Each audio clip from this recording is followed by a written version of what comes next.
การสร้างขัวไม้ที่ยาวที่สุดและมีเพียงแห่งเดียวในลาวเฮาติดตามกันได้ในคอลัมน์วัฒนธรรมและการท่องเที่ยว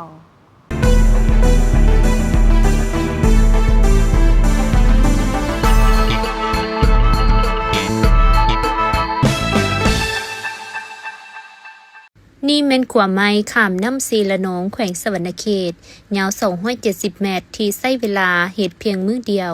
ด้วยมือของประชาชนซึ่งพอฮอดเดือนพฤศจิกของทุกปีชาวบ้านแก๊งอะลงได้พากันตัดไม้ 10,000 กว่าลำเพื่อมาเฮ็ดขัวข้ามน้ำซีละนองในนั้นขั้นตอนทำอิฐชาวบ้านได้เริ่มเฮ็ดโครงสร้างของขัว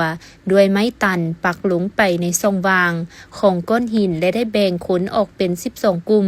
แต่ละกลุ่มมีประมาณ10กว่าคนรวมทั้งหมด100กว่าคนเขาเจ้าใช้เวลาสร้างโครงห่างขัวสำเร็จภายใน2ชั่วโมงสำหรับอุปกรณ์มีเส้นลวดตะปูค้อนตีบ่มีเครื่องจักรเฮ็ดด้วยประสบการณ์ของประชาชน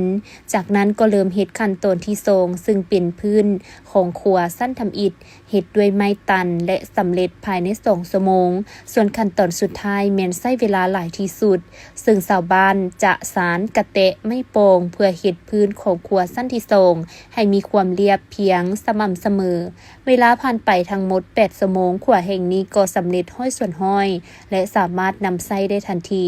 ซึ่งเป็นขัวที่มีความสำคัญต่อการดำรงชีวิตของประชาชนเพื่อนำเอาสินค้าอาหารพื้นบ้านออกไปขายในตลาดและเพื่อเดินทางไปห้องหมอสถานที่ต่างๆและต้องขอบใจเจ้าของวิดีโอนี้ด้วย